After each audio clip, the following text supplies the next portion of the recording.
Hello friends, when do you call a ventilation as successful ventilation? So what will signify successful ventilation?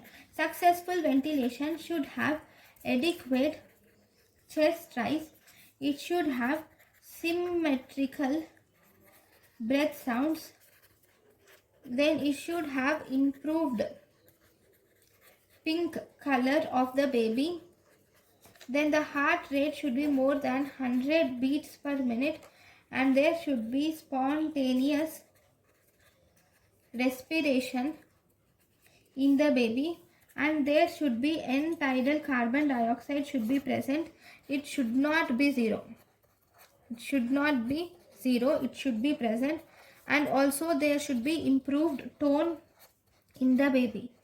Then you can say that there is successful ventilation.